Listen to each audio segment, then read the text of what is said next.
Today, we're diving into an ancient story about loss, a story that completely breaks the mold and offers a surprisingly modern take on how we grieve.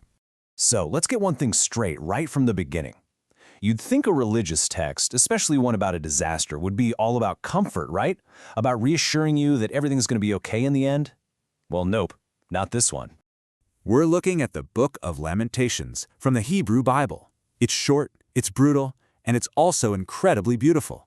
And it deliberately, purposefully refuses to give us a clean resolution. And as we're about to see, that refusal is exactly where it gets its incredible power. So what are we talking about here? Well, these poems are a raw, gut-punch reaction to a total national catastrophe. Just try to imagine your entire world, your home, your sacred sites, your whole society, utterly wiped out. That's the kind of unfiltered horror Lamentations gives a voice to. Now get this. This quote right here, it's not some random verse from the middle of the book. No, this is how it ends. The very last words aren't about hope or renewal. They're a raw, painful question shot directly at God. What a stunningly bleak way to go out, right?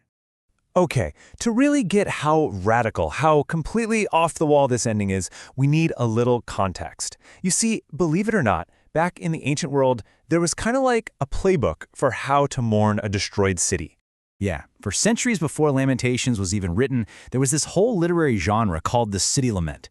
These were basically poems designed to help people make sense of a terrible disaster, to explain it all as part of some grand divine plan. And they almost always followed the same predictable four-step recipe. Scholars call it a comic arc. And let me be clear, when we say comic, we don't mean ha-ha funny. We mean comic in the old sense of a story that starts with chaos but ends happily. The whole point was to make you feel better.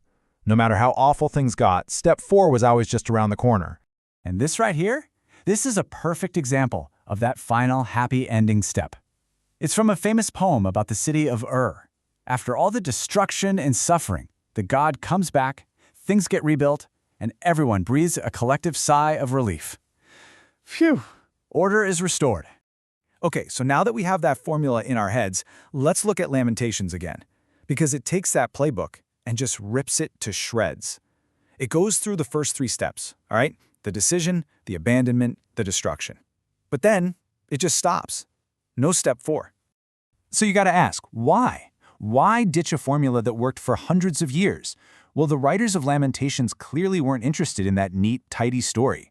They were doing something totally different, something tragic. They were introducing a tragic vision of the world. And when we say tragic vision, it's more than just being sad. It's a whole worldview. It's about having the guts to look at immense suffering and say, you know what, this doesn't add up. It's admitting that sometimes the pain is just too big, too out of proportion, to be explained away with a simple answer. So let's just break it down side by side. I mean, it is a total reversal. On one side, you have justification and a guaranteed happy ending.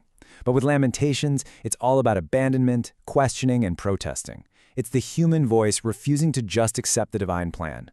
And it's so masterfully constructed that scholars actually see it as a textbook example of literary tragedy. I mean, it checks all the boxes. You've got the total collapse of a society, the story is framed by abandonment, and it stares the problem of evil right in the face, basically saying the punishment does not fit the crime. But here's the absolute key. It's the voice. This isn't some god looking down from on high explaining the grand plan. No, this is someone on the ground, in the middle of the chaos, whose heart is literally torn apart.